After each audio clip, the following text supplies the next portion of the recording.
Las dinámicas actuales en todos nuestros territorios, denominado América, también tienen un sustento histórico vinculado a los pueblos indígenas y su relación con los estados actuales, con los estados nacionales que se han formado fronteras a partir de 1820 en adelante aquí en América Latina. Para hablar de esto y saber cuáles estas tensiones, estamos vía Zoom con nuestro hermano Pablo Mardones. Él es cineasta y nos va a hablar acerca de un documental que ha realizado y que ha sido presentado hace unos meses atrás acá en Bolivia. Querido hermano, desde Argentina nos acompaña Pablo Mardones. Querido hermano, muy buenos días. Hayaya. Hola, Ñanca, ¿cómo estás? Mucho gusto saludarte, un abrazo fraterno desde acá de la ciudad de Buenos Aires. Gracias por la invitación y bueno, lindo poder estar conversando sobre estos temas. Querido hermano, el documental que has realizado habla acerca de esta tensión entre los estados nacionales actuales con sus actuales fronteras y también aquel territorio en el que los pueblos indígenas todavía habitan. Háblanos un poco de ese trabajo que has realizado. Bueno, como bien dices, el documental habla de las dos principales triples fronteras en Sudamérica, ¿no?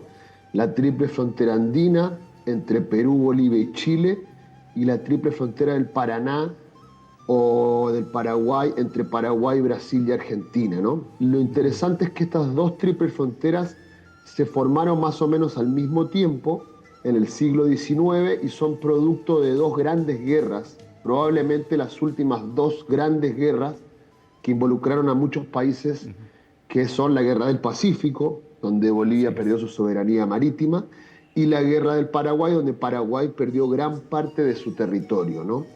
Entonces el documental cuenta un poco la vida de mujeres, en su mayoría indígenas o de origen indígena, guaraníes, aymaras, en el caso de la triple frontera andina, y cómo es vivir en la frontera, donde es un espacio de mucha vulnerabilidad, de mucha dificultad para estas mujeres, pero al mismo tiempo también es un espacio de oportunidades, donde estas mujeres logran vincularse con el espacio fronterizo y quizá generar cosas que no podrían tener en otros espacios, ¿no? Pero básicamente el documental invita a un discurso esperanzador, a mujeres de mucho sacrificio que van transformando la vida de esta frontera, por eso se llama el invisible sustento de la frontera, son ellas, y cómo pueden pensar en un mejor futuro, ¿no? Querido hermano, esto de las fronteras nacionales, de los estados nacionales como Bolivia, Perú, Chile, en el caso también de la frontera con Paraguay, Argentina, Brasil, ¿cómo genera esta tensión al interior de las personas que son parte de los pueblos indígenas, que son parte de estas comunidades que habitan en estas fronteras invisibles? Bueno, como bien lo saben todos los que nos escuchan, los países fueron cortados sin el beneplácito, sin la pregunta de las comunidades, de las naciones, de los pueblos indígenas, ¿no? Entonces, cuando se fundó Bolivia, o cuando se fundó Chile, o cuando se fundó Brasil, no les preguntaron a las comunidades si querían estar en un estado o del otro. Eso hizo que nuestros pueblos originarios quedaran divididos en distintos países, y en el fondo eso da cuenta de que el proceso independentista, como muy bien lo saben en Bolivia, no tuvo en cuenta a las comunidades indígenas. Y eso generó un proceso de colonialismo interno que lo vemos hasta el día de hoy, ¿no?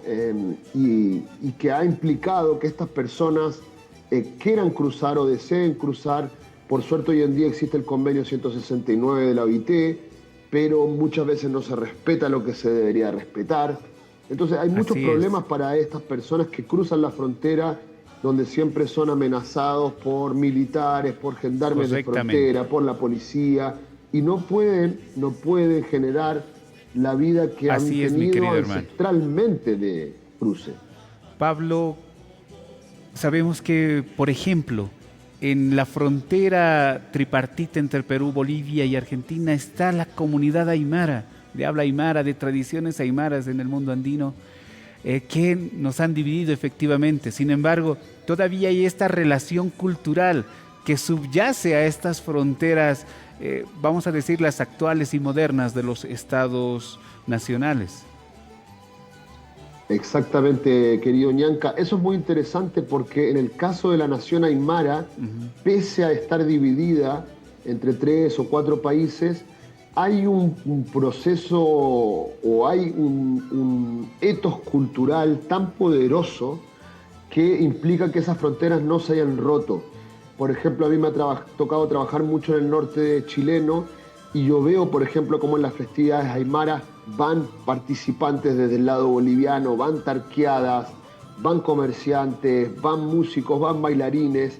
Entonces eso implica que hay un proceso dinámico donde yo creo que en las últimas décadas, gracias a todos los procesos que se han vivido, comenzamos a pensar cada vez en un panaymarismo, ¿no?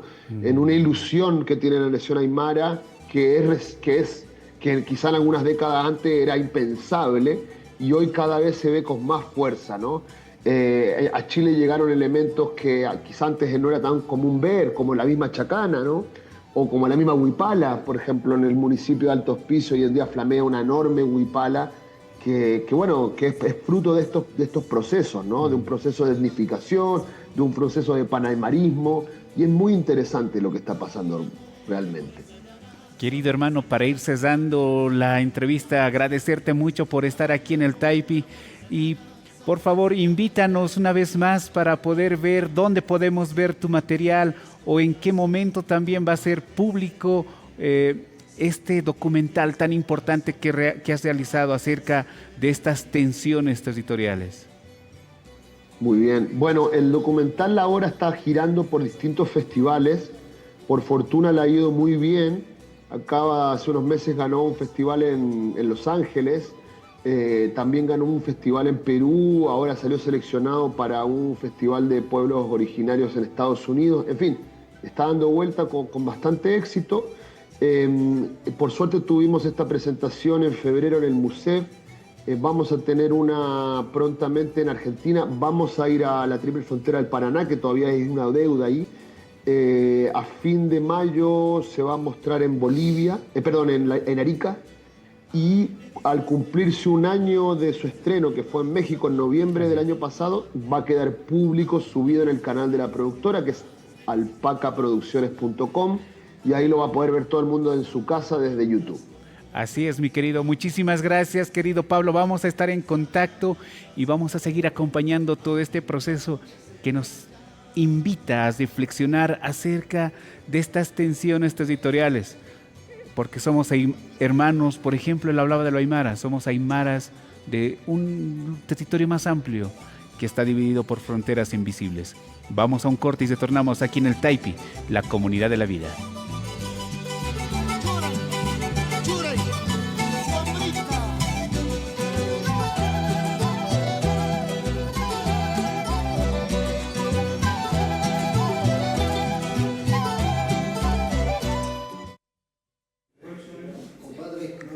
Hola, papito.